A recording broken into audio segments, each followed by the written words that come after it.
It all started the winter I moved back to my hometown. I never intended to stay long, just until I sorted out my mother's estate. The town was much the same.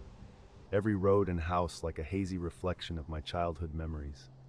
Except our home now loomed empty, staring lifelessly onto Bennett Street, with its windows darkened and doors shut tight.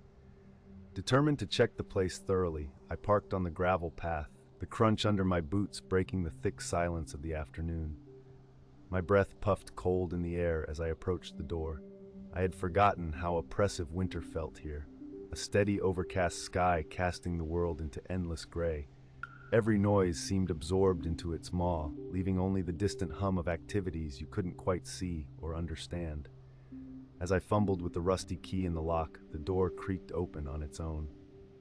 The house seemed to sigh with resignation, welcoming me into its chilling embrace. I flicked on the hallway light, but the bulb simply flickered and died. I caught a scent of dust, aged wood, and something musty that lingered stubbornly. Familiar, yet with an undertone that made my skin prickle. Days passed in a blur of sorting through the remnants of Mom's life. Old boxes stuffed with photographs, letters, and mementos of a time I barely recalled. I slept in my childhood room, its corners shadowed with memories. Nighttime brought an unnerving quiet outside, save for the occasional crack of a tree branch or the rustling of dead leaves. Somehow, in all the years I'd been away, I'd forgotten the absolute silence nightfall could bring in a small town. It was around the fifth night I started sensing something odd. A subtle shift at first, a door left ajar that I was sure I had closed, or the creaking floorboards in the hallway. I blamed it on the house settling, the kind of excuse you give yourself to ward off the irrational. Yet, on a deeper level, it was hard to shake the feeling I wasn't alone. Lying stiff in bed, I listened for hours. Each shadow played tricks on my mind. Every whisper of wind outside seemed to carry a burden I wasn't sure I wanted to understand. The anxiety crept in slowly, like a rising tide inching with deliberate intent. About a week in, another strange occurrence solidified my unease. I was sifting through Mom's keepsakes when I found a series of scribbled notes tucked neatly in a box. The writing was erratic, nothing like her usual neat scripts. They described a presence, a watching, waiting presence. Her last note talked about it being closer than ever. The words lacked any coherence but bled fear and suspicion. That night, sleep didn't come. I lay awake, strained by an absence of sound, the kind that heightens every paranoia. Somewhere, in the thick of night, I heard a faint rustling. It was coming from downstairs, near the kitchen. The sound was subtle, like fingers sliding against paper. Stilling my breath, I glanced at the alarm clock, 3:12 a.m. I hesitated, questioning whether to investigate or root myself to the bed in sheer denial. Eventually, irritation and curiosity got the better of me. The house was eerily dark, my footsteps echoing in quiet disapproval. Descending the staircase, the air felt palpably different, heavier somehow. I paused at the base, nothing but the yawning corridor and ambiguous shapes waiting in hushed permanence. The kitchen seemed empty, no sign of disturbance. Still, the unease lingered like an itch I couldn't reach. I lingered by the window, peering into the backyard obscured by shadows and the dull glow of a waning moon. Then, as if mocking my vigilance, a figure shifted out of the corner of my eye. The flickering image sent a jolt through my veins, but when I turned to confront it, there was nothing. Just the same tired furniture and oppressive quiet. The days blended into each other after that, tinged with a growing discomfort I couldn't verbalize.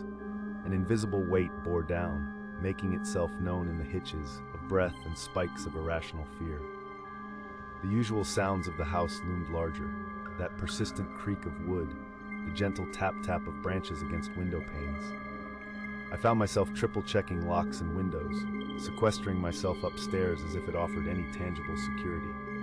It was on a particularly cold evening, the kind where snowflakes smattered half-heartedly against glass, that I came across an unfamiliar item in the attic.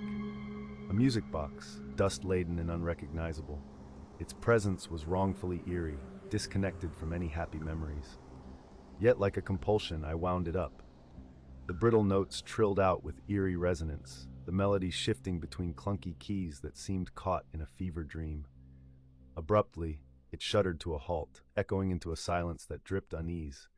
It felt as if the walls were closing in, leaning closer to hear secrets I wasn't willing to share. Restless, I tossed in bed for hours. Guilt hovered like a vapor, perhaps for leaving my mother alone, for not noticing signs before. I kept the music box on the nightstand, an inexplicable need to confront whatever shadows hid in its tune. As I finally drifted off, the subtle strains played again, threading through dreams I'd preferred remained buried. Clarity evaded my waking mind, but below the cacophony, there was a nagging certainty. Something of mine had changed in this house. Or something had followed me back. Not an intruder of flesh, but abstraction, personified ideas festering in neglected spaces. One morning, after a particularly long night saturated with fragmented memories and uneasy rest, I faced one final, unmistakable event. I awoke to find the attic door ajar, though I had locked it the night before. The same dull light crept along the walls, its fingers stretching towards the attic in gentle insistence. Gingerly I approached, footsteps laden with the usual trepidation. My heart thudded with irrational dread, an urgency to resolve what seemed irredeemable. A slow climb carried me upwards, time suspended with each creak of the wood, every thud of my pulse. My gaze swept the cluttered space, landing on an open box titled Memories. Amongst the contents lay photos marked strangely, scrawled with imperceptible reddened lines. One photo in particular caught my attention, a portrait of my mother, her smile gaunter than the others, eyes distant yet fixated elsewhere, somewhere beyond the camera. As the silence stretched rigid, it felt as though the room exhaled, softly at first, a gust that swept past unopened windows and lingered in quiet malevolence. From below, there was a sound, a voice that never quite reached fruition, coaxing me back into the safety of daylight. I retreated slowly, the heaviness dissipating as I descended the staircase. Whether transpired events held more than just figments of imagination, I didn't care to understand any longer. Enough had been altered in ways I approached with no courage to unravel. As I packed the last boxes and triple-checked every lock and corner on that final day, sunlight flooded through the windows, dissolving the specter of fear into mundane realities of furniture and dust. The air outside was crisp, slicing through the gloom like salvation itself. Driving away, I spared a last glance at the looming house, empty now that I wasn't there to fill its void. The music box lay on the passenger seat, silent, an emblem of a crescendo that never quite came. In time, I made sense of what I could, grateful to relinquish what couldn't be explained. All my life I left behind personal shadows, early ambitions and confidences spent in haste. I like to think they don't follow me, just remnants existing to spite expectations. The house stood as its epitome, housing all the echoes of ridicule and estrangement, too thinly veiled by heart-rending memories and objects imbued with irrelevant shadows. There are still days when I wonder if I truly understood or imagined what transpired, recounting, only to assure myself it's firmly sealed away. To someone desperate, the tangible dread might seem just an embellishment, a phantom conjured by distress and pending loss. But sometimes, late at night when dreams spiral into visions of latent anxiety, I still hear it.